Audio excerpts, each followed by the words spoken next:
पांचवा दिन। तुम्हारे वचनों में सामर्थ्य है। मेरे प्रिय, इस वचन पर ध्यान करो कि मैंने सृष्टि की रचना कैसे की। तब परमेश्वर ने कहा, उजियाला हो, तो उजियाला हो गया। मैंने पृथ्वी को अपने हाथों से नहीं बनाया, मैंने उसे अपने वचन से बनाया। सारी सृष्टि मेरी वाणी सुनकर वर्तमान हो गई। जिस प्रकार से मेरे वचन में सामर्थ्य है, उसी प्रकार तुम्हारे वचनों में भी सामर्थ्य है। जैसा लिखा है, जीभ के वश में जीवन और मृत्यु है। अपने वचनों की सामर्थ्य पर ध्यान करो, ऐसा प्रभु कहता है। राजा दाऊद ने भी यह प्रार्थना की, हे यहोवा, मेरे मुख पर पहरा बैठा, मेरे होठों के द्वार की रखवाली कर।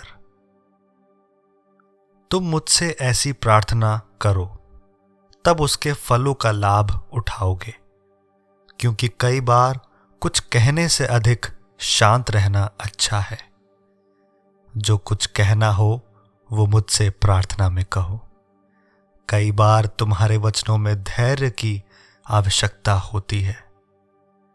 क्या तुमने नहीं पढ़ा, कोमल उत्तर सुनने से जलजलाहट ठंडी होती है, परंतु कटु वचन से क्रोध भड़क उठता है। जैसा नीति वचन में लिखा है, हर बुद्धिमान स्त्री अपने घर को बनाती है, पर मूढ़ स्त्री उसको अपने ही हाथों से ढा देती है।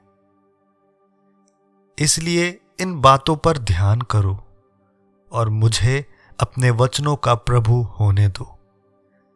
जैसे जैसे तुम इस ज्ञान में बढ़ते जाओगे, तुम नए खजानों को प्राप्त करोगे। मेरे निकट आओ तो मैं भी तुम्हारे पास आऊंगा। मैं तूफानी लहरों को शांत कर दूंगा, जो सारी समझ से परे है। मैं तुम्हारे हृदय और विचारों को सुरक्षित रखूंगा। इसलिए गहराई में उतरो, अपनी जड़ों को मेरे मार्गों में गहराई से उतरने दो। एक नई सुगंध और सामर्थ तुम्हारी प्रतीक्षा कर रही है।